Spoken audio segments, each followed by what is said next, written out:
Hi guys, this is Ritu Tamret and you're watching my channel Literature with Ritu. So in our last class we have already done up to here. There is little in common between us. यहाँ तक class में कर चुके हैं. So we are going to start from here. To us the ashes of our ancestors are sacred and their resting place is hallowed ground. यहाँ से हम लोग आज शुरू करेंगे.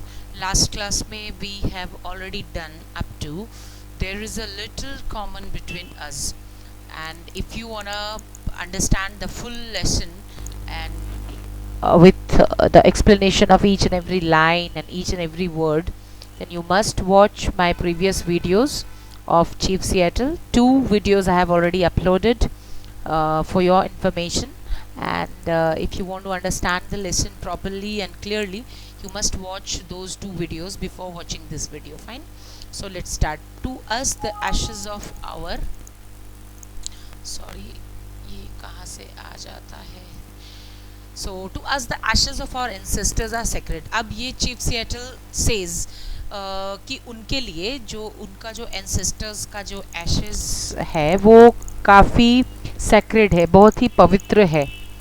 वो लोग जो है अपने forefathers के ashes को काफ़ी पवित्र मानते हैं, जो कि अमेरिकन्स नहीं मानते हैं, क्योंकि हम जानते हैं कि हमारे ट्रेडिशन में, क्योंकि I have already told you and I have already informed you that red Indians belonged to the motherland of India, और they had migrated from India to this USA, और ये सब मैं लास्ट क्लास में बता चुकी हूँ. तो हम अपने ट्रेडिशंस में अपने फोरफादर्स को बहुत ज़्यादा सिग्निफिकेंट मानते हैं, और हमारा जो ट्रेडिशंस होता है वो हमारे फोरफादर्स से ही बना होता है, उन्हीं के द्वारा हमको दिया हुआ होता है. So we give a lot of respect as well as significance to our forefathers and the traditions made by them. We are bound to follow these traditions and all, but उनका कहना है कि जो अमेरिकन्स हैं वो इसको नहीं मानते हैं. तो टू अस द एशेज, जो हमारे एंसेस्टर्स हैं उनका जो एशेज होती है, उनकी राख होती है, वो हमारे लिए बहुत सेक्रेड होती है. और एंड द रेस्टिंग प्लेस, और जो जहाँ पर हमने उनको जलाया होता है वो प्लेस भी बहुत हैलोड होता है. हैलोड मतलब हमारे लिए बहुत ही पवित्र होता है. तो हैलोड का you can write the synonyms for hallowed: holy, sacred, sanctified. So 3 synonyms I have already given: holy, sacred, sanctified. आप ये लिख सकते हैं अपने रेफरेंस टू कॉन्टेक्स्ट में. So you wander far from the graves of your ancestors and seemingly without regret. अब वो अपने बारे में बता चुके हैं, but now he is telling on the other hand, और in contrast to their traditions, what Americans do. Americans जो है वो they go away from the graves of the ancestors. मतलब उनको अपने एंसेस्टर्स, अगर एक बार उनके यहाँ कोई चला जाता है, मर जाता है, तो उनको अपने जो ओबियसली वो उनके फोरफादर्स जब हो जाते हैं मर के, तो उनको उनसे कोई मतलब नहीं रह जाता है, कोई भी लेना देना नहीं रह जाता है. उनके लिए उनके एंसेस्टर्स जो है वो एलियन बन जाते हैं, जिनसे they are enable to have any kind of relation with their ancestors or their forefathers, because they don't even want to have, or they even don't want to create any kind of relationship between those who have gone beyond this world और जो यहाँ पे हैं. इनके बीच में वो कोई relation नहीं रखना चाहते हैं, seemingly without regret, और उनको कोई रिग्रेट भी नहीं होता है इस बात का. Your religion was written upon tablets of stone by the iron finger of your God so that you could not forget. अब वो बोल रहे हैं कि अब आपके यहाँ अगर कोई चला जाता है आपके रिलीजन में, तो सिर्फ आप क्या करते हो, उसको आप ज़मीन के अंदर बरी कर देते हो, and you fix a stone. अब स्टोन, जो tablets of stone you might have seen, so let me show you. These are the stones जो उनका ग्राउंड में बरी कर देते हैं, और ये इस तरह का स्टोन्स वहाँ पे लगा दिया जाता है, बस दैट्स इट. और इन स्टोन्स में देखिए कुछ लिखा हुआ है, ये यहाँ पे कुछ लिखा हुआ है, तो उसको कहा जा रहा है कि आपके जो गॉड हैं वो वहाँ पे कुछ आयरन फिंगर का मतलब क्या हुआ यहाँ पे, कि बहुत ही स्ट्रिक्ट हैंड से वहाँ पे कुछ लिख दिया जाता है, सो दैट आप उसको भूल ना पाएँ. जो भी व्यक्ति मरता है उसके बारे में आप कुछ स्ट्रिक्ट हैंड से, मतलब इतने जोर से वहाँ पे आप खोद के या फिर डिग करके या फिर आप और भी किसी तरीके से वहाँ इतने इफ़ेक्टिव तरीके से कुछ लिख देते हैं ताकि आप उसको भूल ना पाए। जो लिखा हुआ मैंने आपको भी दिखाया, ताकि आप उसको भूल ना पाए। लेकिन the red man could never comprehend और रिमेंबर इट। लेकिन जो रेड मैन होते हैं वो कभी भी इसको समझ नहीं सकते हैं और ना ही इसको याद रख सकते हैं। Our religion is the traditions of our ancestors, क्योंकि हमें इनकी ज़रूरत ही नहीं है।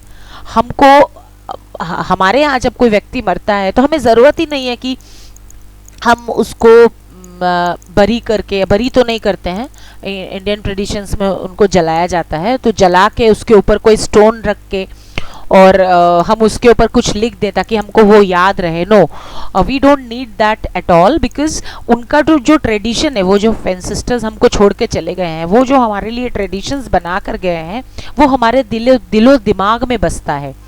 हमें उनको याद रखने की ज़रूरत नहीं है, हमें उनको लिख कर रखने की ज़रूरत नहीं है, क्योंकि वो ऑलरेडी हमारे दिलों में, हमारे दिमाग में बसता है और हमारे दिलों में वो अपने आप लिख दिया जाता है। उन्हें हमें भूलने की ज़रूरत ही नहीं है, ना ही हम उसे भूल पाएंगे।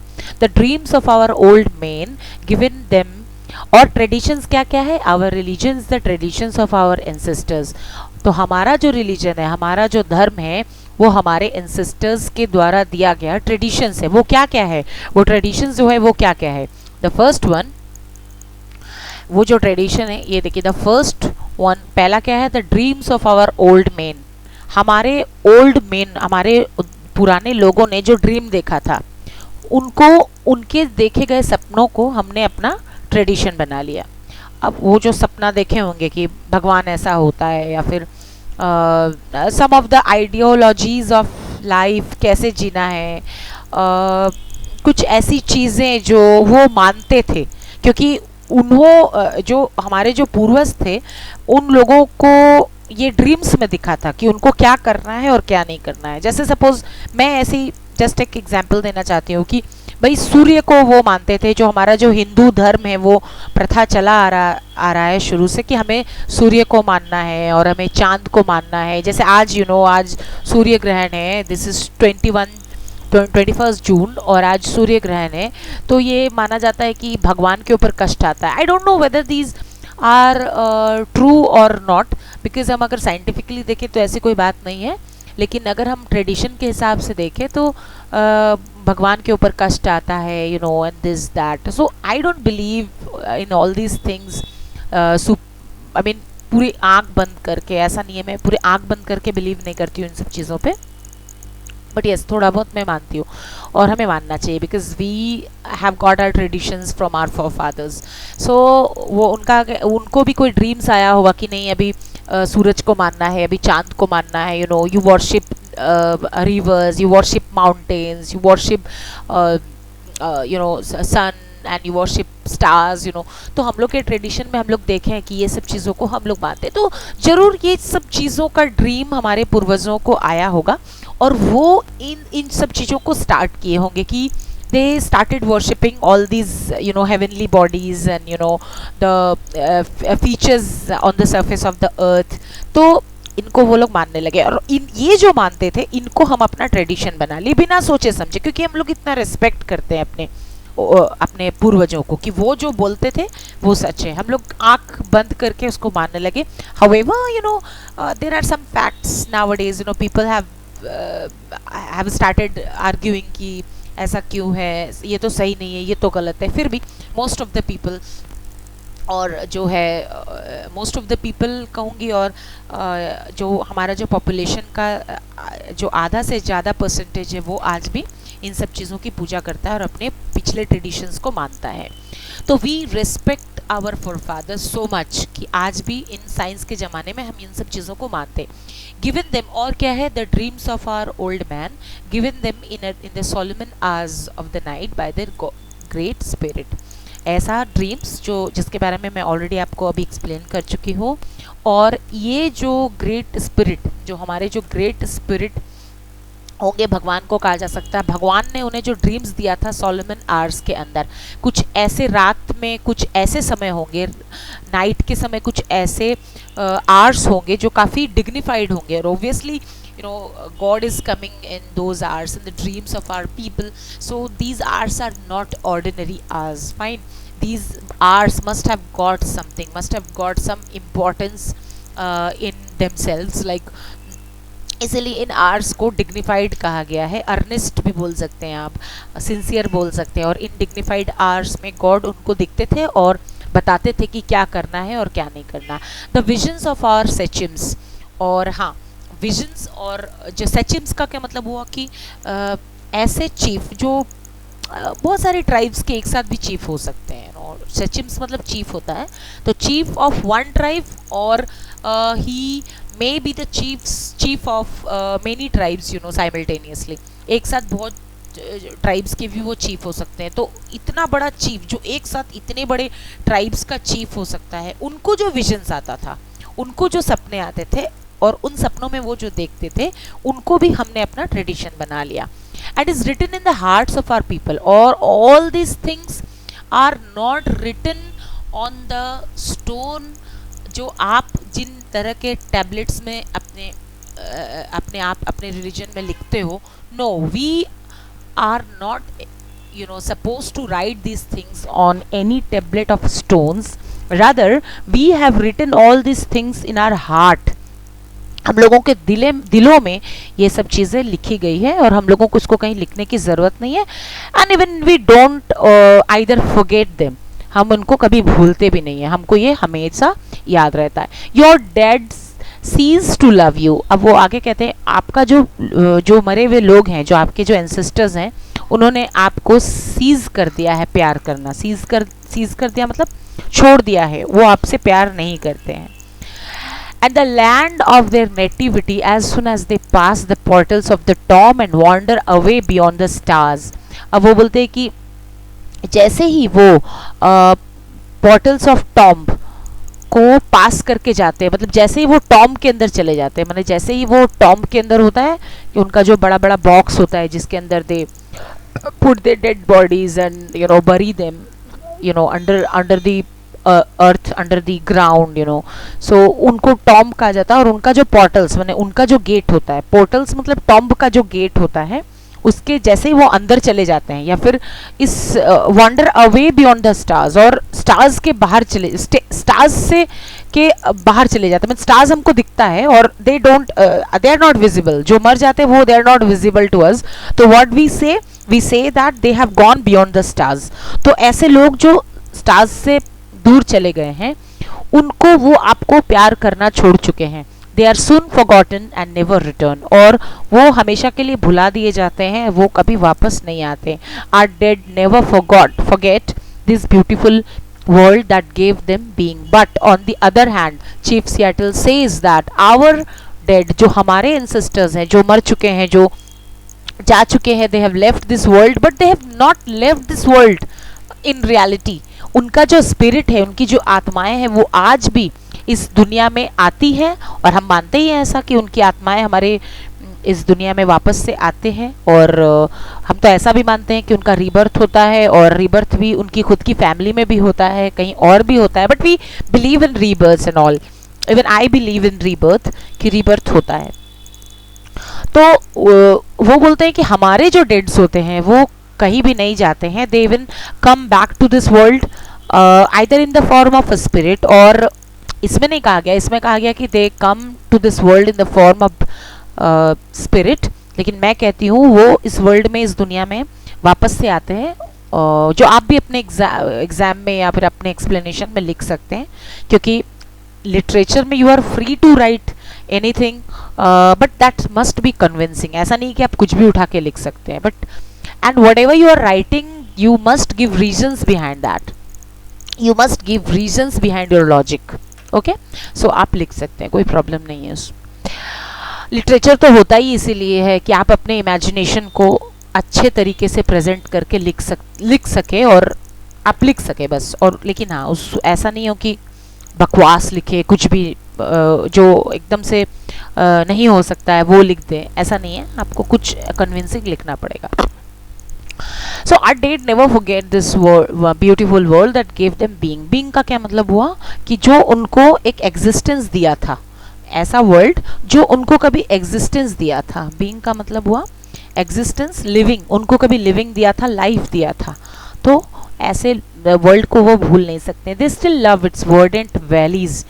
अब जो फोरफादर्स हैं वो बोलते हैं कि वो अपने वर्डेंट वैलीज को अभी भी याद रखते हैं। वर्डेंट मतलब क्या हुआ? वर्डेंट का मतलब हुआ कि ग्रीन, उनकी जो वैलीज, अब हम जानते हैं ना वैलीज किसको बोलते हैं, वैलीज तो जानते होंगे, जो नदी होती है बीच में, on the two sides of the river you know there are mountains in the V shape, तो दैट इज कॉल्ड वैली, और वो बहुत ग्रीन होता है, हम सबको ही जानते हैं। वर्डेंट का मतलब वही होता है, ग्रीन, लीफी। मैंने again I am giving you some synonyms for verdant, green, leafy, grass covered, 3 मैंने आपको दिया। तो आप ऐसे वर्डेंट वैलीज को वो कभी भूल नहीं सकते हैं। और इट्स मर्मरिंग रिवर्स, और ऐसे रिवर्स जो हल्की ब्यूटीफुल साउंड करते हुए दे एक्चुअली जो वो बहती हैं हल्की साउंड करके, इसको मर्मरिंग रिवर्स कहा जा सकता है कि they flow with a murmuring sound. Murmuring sound you can write, whispering sound, mumbling sound you can write. इस मैग्निफिसेंट माउंटेन्स, ऐसा माउंटेन्स जो इतना खूबसूरत है, इतना मैग्निफिसेंट है, मतलब स्प्लेंडेड है, इम्प्रेसिव है। मैग्निफिसेंट के लिए आप लिख सकते हो स्प्लेंडेड, इम्प्रेसिव एट्सेट्रा। सेक्विस्टर्ड वेल्स, सेक्विस्टर्ड क्या हुआ? A place isolated and hidden away. ऐसा ऐसी वेल्स का मतलब अगेन वैली, सेक्विस्टर्ड ऐसी वैलीज जो कि आइसोलेटेड प्लेस में है, जहाँ जल्दी कोई जा नहीं पाता है। And these places are isolated, these places are hidden, लेकिन स्पिरिट्स तो जा सकते हैं ना, और ये इस तरह के वेल्स में भी जाते हैं, और वहाँ जाके इसकी खूबसूरती से उनको इतना प्यार था, नेचर की खूबसूरती से इनको इतना लगाव था कि even after living this world, even after going beyond the stars, they still are bound to come to this world in the form of spirits, and still they love the beauty of nature which attracts them to this world once again, और यहाँ वो आते हैं और इसकी खूबसूरती का लुत्फ उठाते हैं, और यहाँ रहते भी होंगे शायद। And verdant lined lakes and bays, और वर्डेंट लाइन्ड लेक्स और बेज वही ग्रीन लीफी लेक्स जो लेक्स होता है, छोटा छोटा झील को बोल सकते हैं। बेज हम जानते हैं वो जो समुद्र में बना होता है, आर्क टाइप का शेप होता है, वो उनके पास भी ये जाते होंगे क्योंकि ये भी काफ़ी खूबसूरत होता है। And even ever yearn in tender fond affection over the lonely hearted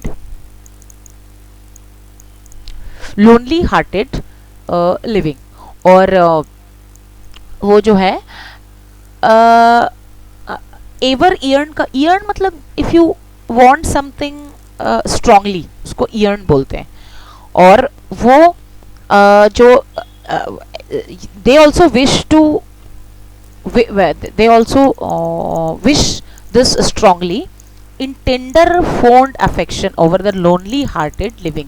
अब मान लो कि कोई ऐसा इंसान होगा यहाँ पे इन जगहों में जो कि एकदम लोनली होगा, अकेला होगा, तो उनके ऊपर भी ये बहुत प्यार बरसाते हैं, और इन द फॉर्म ऑफ स्पिरिट वो हमको आके सपोर्ट करते हैं। जैसे हम चाहते हैं कि हम जानते हैं हमारे ट्रेडिशन में हम लोग अपने फोरफादर्स को बहुत रिस्पेक्ट करते हैं, उनको बहुत चाहते हैं हम। Still even if they have gone beyond us, they have gone away from us, even then we love them and we respect them। और हम ये भी जानते हैं कि जब भी हमें कुछ परेशानी होती है तो हम उनको याद करते हैं, और ये देखा गया है कि हमारी वो परेशानी सॉल्व हो जाती है, ऐसा देखा गया है।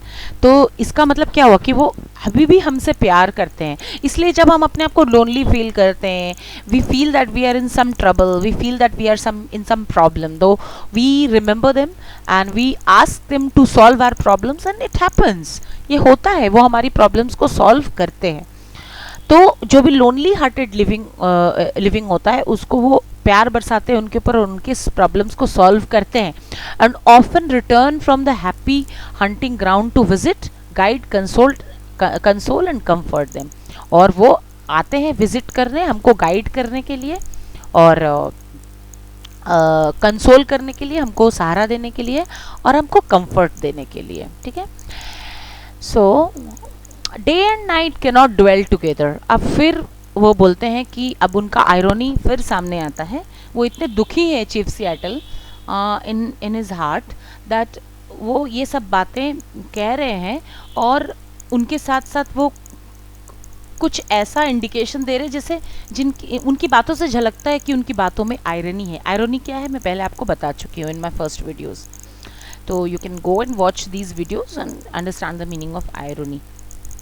फिर भी आपको मैं यहाँ वंस अगेन आयरनी का क्या मतलब हुआ कि वो बोलना कुछ और चाहते हैं लेकिन उसको कुछ उल्टे तरीके से घुमा फिरा कर वो बोल रहे हैं और वही आयरनी है कि वो कुछ व्यंग के तरीके से किसी को जब आप कुछ बोलते हो तो उसको आयरनी कहा जाता है. So day and night can not dwell together. अब वो बोल रहे हैं कि जो रात और दिन तो एक साथ नहीं टिक सकता है ना, या तो रात होगी या दिन होगा. The red man has ever fled the approach of the white man as morning mist flees before the morning sun. Red man जो है वो हमेशा से ही वाइट मैन के अप्रोच से भागे हैं जैसे कि मॉर्निंग मिस्ट भागता है. मॉर्निंग मिस्ट सुबह की जो ओस होती है वो चला जाता है जब सुबह की धूप निकलती है. उसी तरह से रेड मैन ने हमेशा ही वाइट मैन को अवॉइड किया है and they have ever tried to come out of the clutches of the white man. However, your proposition seems fair and I think that my people will accept it and will retire to the reservation you offer them.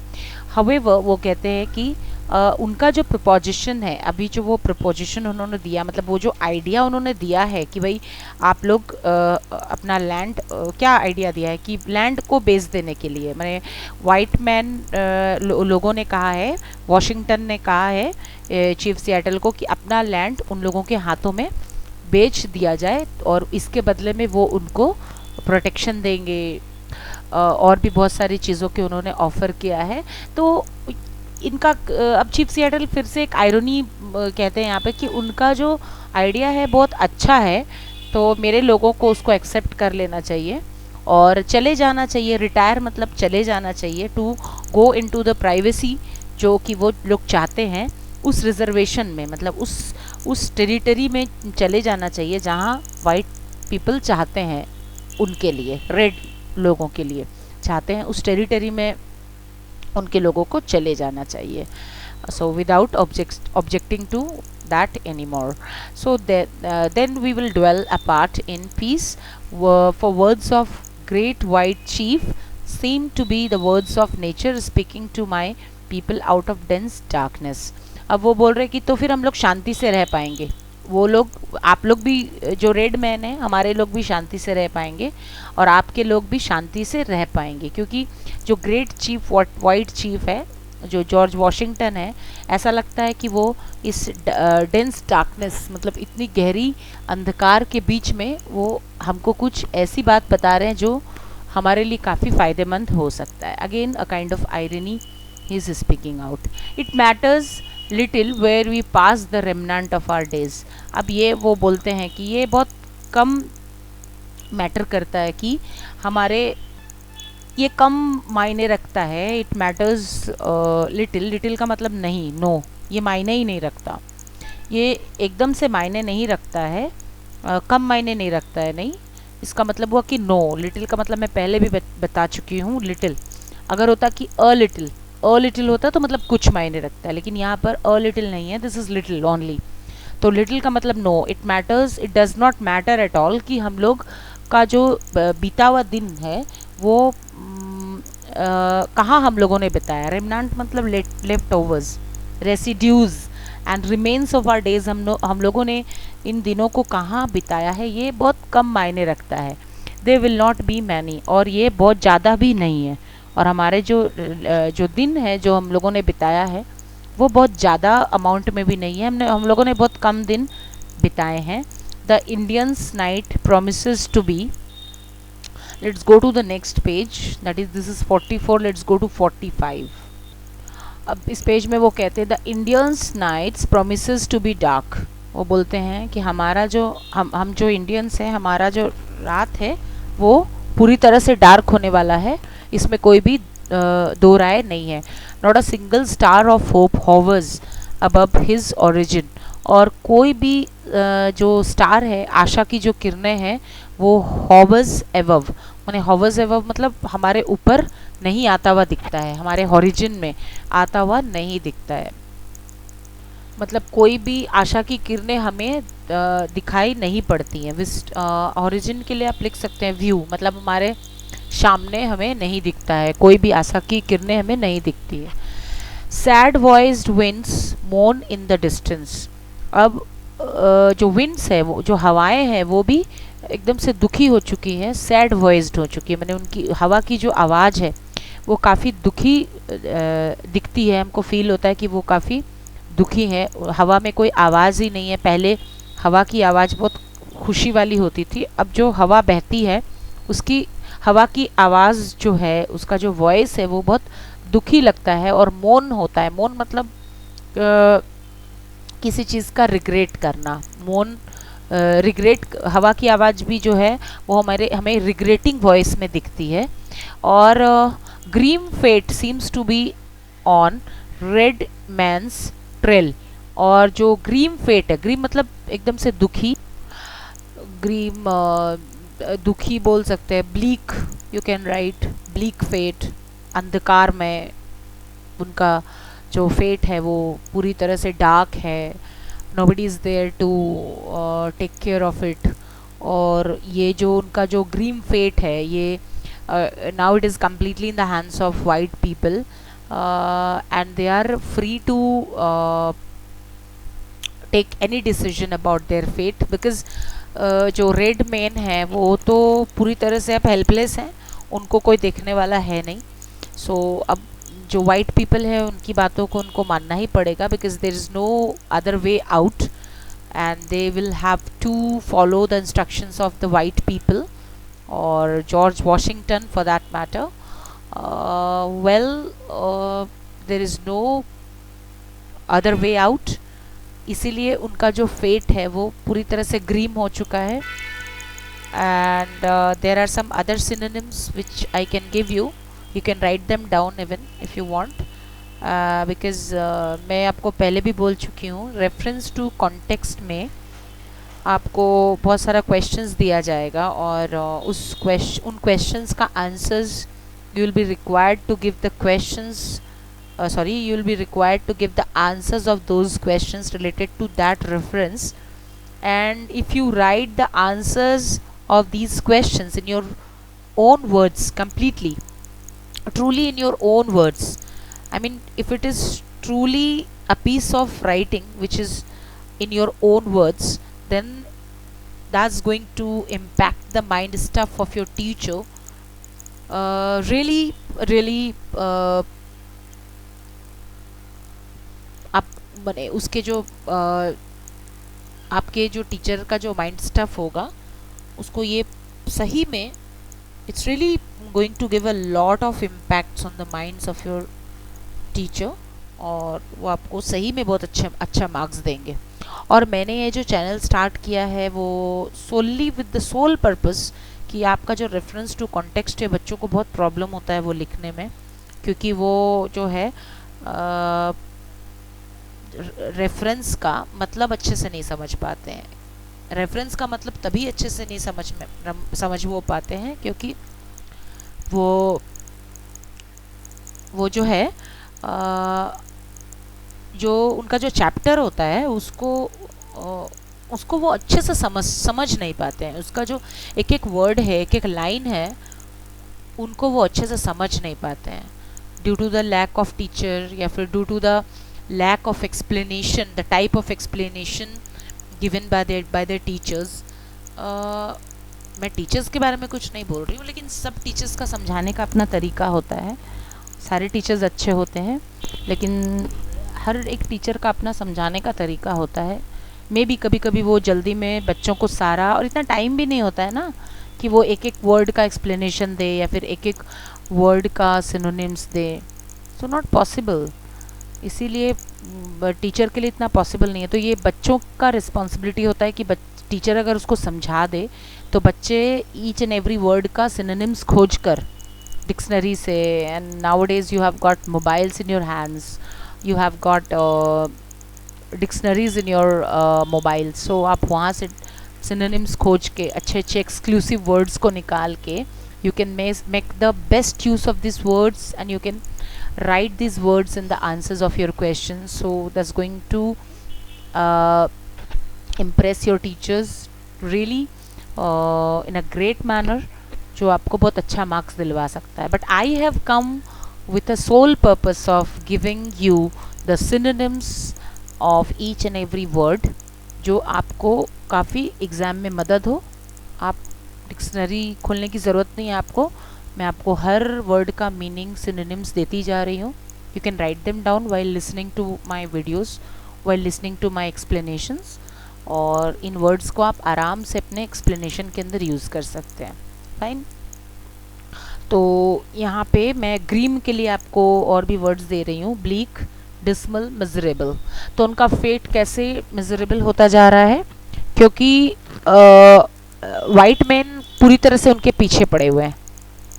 ठीक है, आज से नहीं, काफ़ी दिनों से मैं बता चुकी हूँ कि रेड मैन का जो एंसेस्टर्स थे यहाँ कम से कम 10-20 हज़ार साल पहले यूएसए की धरती पे आए थे इंडिया से, और तभी से ये लोग वाइट पीपल इनके ऊपर पड़े हुए हैं और इनको मारा जाता है, इनको किल किया जाता है ताकि इन लोगों की ज़मीनों को हथियाया जा सके.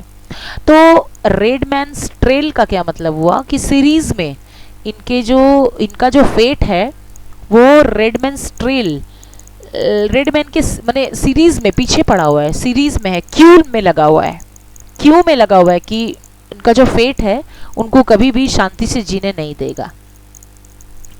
तो ये सीरीज में उनको सेटबैक्स मिलता जा रहा है, सीरीज में उनको जो है इस तरह का जो फेलियर्स है वो मिलता जा रहा है और उनको वो सहते जा रहे हैं.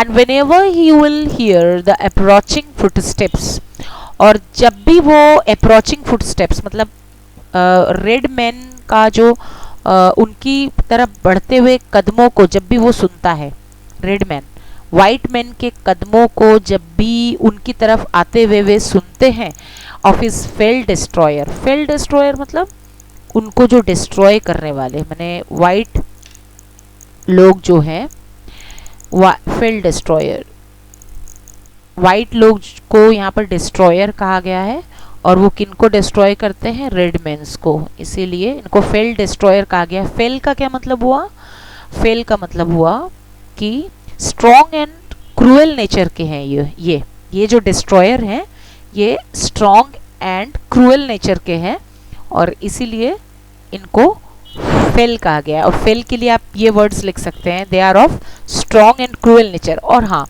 आपको कभी कभी वर्ड के ऊपर भी क्वेश्चंस आता है कि what do you mean by this word fail destroyer, या फिर ये पूरा एक्सप्रेशन जो है फेल डिस्ट्रॉयर, फिर इडियम जो है इसका क्या मतलब हुआ. फेल डिस्ट्रॉयर को आप एक्सप्लेन करिए कि why they are fell destroyer to the red man, क्यों उनको फेल डिस्ट्रॉयर कहा गया. तो आप उस समय में इसको अच्छे से लिख सकते हैं. इसीलिए भी ये बहुत इंपॉर्टेंट है कि वर्ड्स का मीनिंग को अच्छे से समझा जाए और सिनोनिम्स जाना जाए.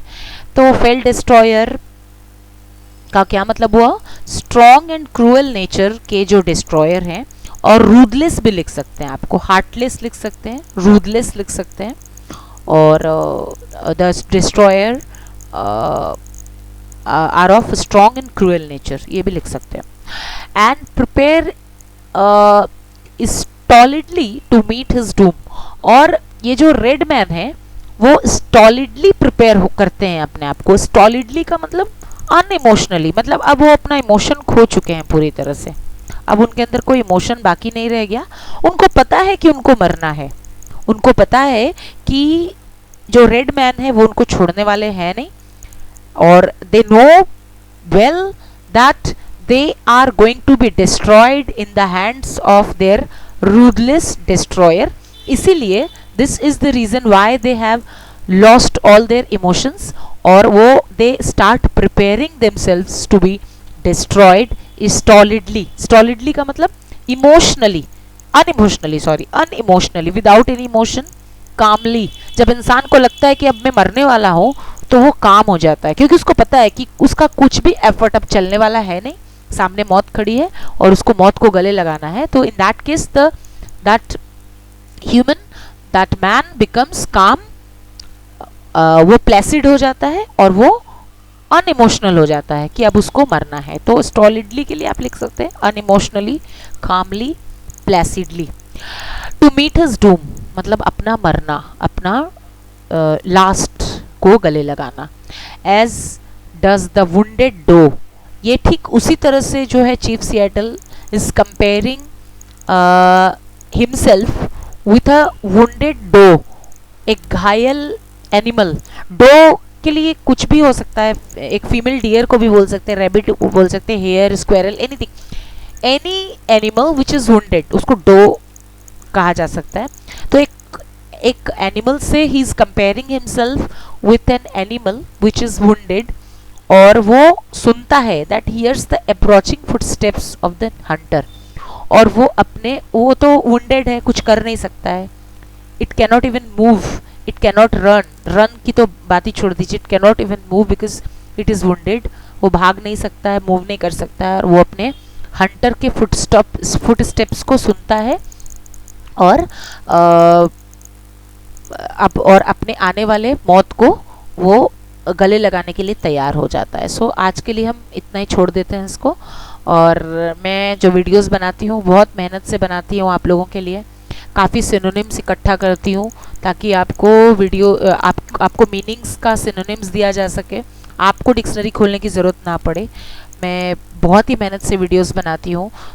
और आशा करती हूँ, आई होप कि you people like my ways of explanation, you know, और इतने मेहनत से जो मैं वीडियोस बनाती हूँ आपको ज़रूर अच्छा लगना चाहिए. I hope that.